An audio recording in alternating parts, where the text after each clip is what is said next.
you actually think about it, if you look at the American school system, right, it's based on the Prussian school system to develop what?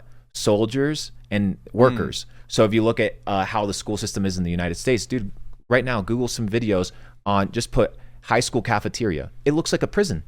100%. It looks like a prison. You're under fluorescent lights. You're concrete walls. The fuck are you doing in a concrete wall? Why are these kids not going outside? Optimal cost budget, like. But it's not about that. It's about conditioning, right? It's about conditioning, because there's somebody that's dictating the books that are being.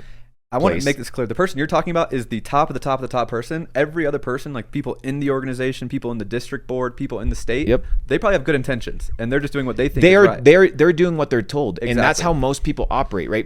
If I talk to a ton of people, a lot of the reasons they do what they do is because there's repercussions in their real life if they don't abide. Yeah.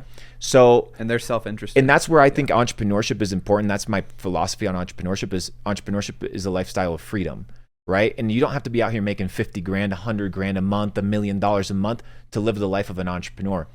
But fuck you if I want to do something and I can't do it because you're going to fire me, right? Because that's not freedom. I can never. Exactly. But most people have fear. And the fear is built up in the system, right? Where is it built up?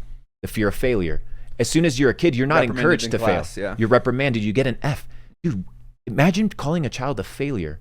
It makes no sense. It's absolutely ridiculous. So every time in their life, they're conditioned that if they don't listen and obey the rules, they're failures. So what happens if they're about to break out of the mold and go work their own company, build their own? Dude, the pressure is massive. But that's all conditioning. But imagine the school system was now based on like a Renaissance artistic self-development, pursue your highest potential kind of Greek ecosystem. Now you're conditioning society to operate that way. But there was I think his name was Yuri. I can't pronounce his last name, but he was a former Russian spy, and he talks about how Russia infiltrated the American school system and the university system, and that it only takes 15 years to recondition a population.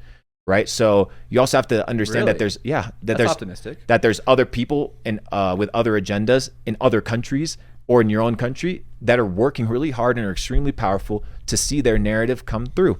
And there's a lot of butting of heads, and that's kind of why we see all these clashes in the world take place. It's a big ego battle for power and dominion over humanity. That's the truth.